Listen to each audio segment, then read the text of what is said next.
நம்ம Ashwin sweets and snacks export பண்றதுக்கு 7373041434 மற்றும் www.ashwinsweets.com கான்டாக்ட் பண்ணுங்க.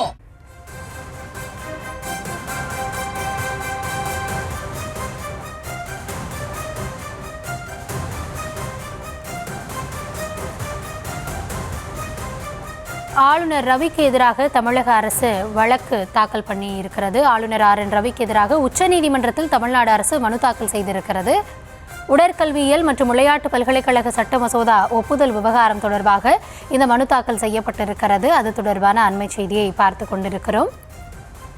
உடற்கல்வியியல் மற்றும் விளையாட்டு பல்கலைக்கழக சட்ட மசோதா தொடர்பாக ஆளுநர் ஒப்புதல் அளிக்காத நிலையில் அந்த ஒப்புதல் விவகாரம் குறித்து தமிழக அரசு உச்சநீதிமன்றத்தில் தமிழக ஆளுநர் RN ரவிக்கு எதிராக மனு தாக்கல் செய்திருக்கிறது. மசோதா மீது முடிவெடுக்காமல் அதனை குடியரசுத் தலைவருக்கு ஆளுநர் RN ரவி அனுப்பியிருந்தார். இந்த நிலையில் இதுகுறித்து உச்சநீதிமன்றத்தை நாடியிருக்கிறது தமிழக அரசு. ஏற்கனவே தமிழக அரசு அனுப்பக்கூடிய மாநில அரசுகள் அனுப்பக்கூடிய மசோதாக்களுக்கு ஆளுநர் எவ்வளவு காலத்தில் முடிவெடுக்கலாம் என்பது தொடர்பாக உச்சநீதிமன்றம் பல்வேறு நிலைகளில் கருத்துக்களை தெரிவித்திருந்த நிலையில் தற்பொழுது தமிழக அரசு தரப்பில் ஆளுநருக்கு எதிராக ஒரு மனு தாக்கல் செய்யப்பட்டிருக்கிறது. கூடுதல் விவரங்களோடு எம்முடைய செய்தியாளர் மதியழகன் இணைந்திருக்கிறார்.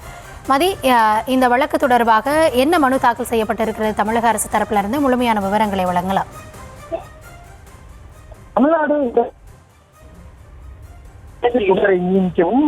பதவி நீக்கம் செய்யவும் தமிழக அரசுக்கு அதிகாரம் அளிக்கும் வகையில் தமிழ்நாடு உடற்கல்வியியல் மற்றும் விளையாட்டு பல்கலைக்கழக சட்டத்திருத்த மசோதா கடந்த ஏப்ரல் மாதம் சட்டமன்றத்தில் நிறைவேற்றப்பட்டது. மேலும் இந்த பல்கலைக்கழகத்தின் ஆட்சிக்குழுவில் நிதித்துறை செயலாளரை உறுப்பினர்களில் ஒருவராக நியமிப்பதற்கு ஏதுவாகவும் திருத்தம் செய்யப்பட்டது.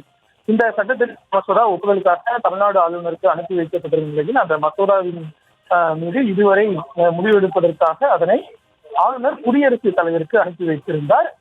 ஆளுநர் எதிராக தமிழ்நாடு அரசு சார்பில் உச்சநீதிமன்றத்தில் மனுவாக தாக்கல் செய்யப்பட்டிருக்கிறது.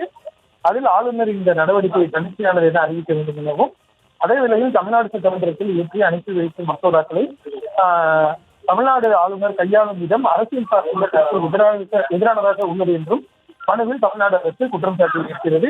மனு விரைவில் விசாரணைக்கு வர இருக்கிறது.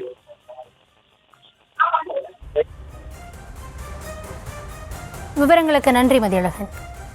நம்ம Ashwin sweets and snacks export பண்றதுக்கு 7373041434 மற்றும் www.ashwinsweets.com கான்டாக்ட் பண்ணுங்க.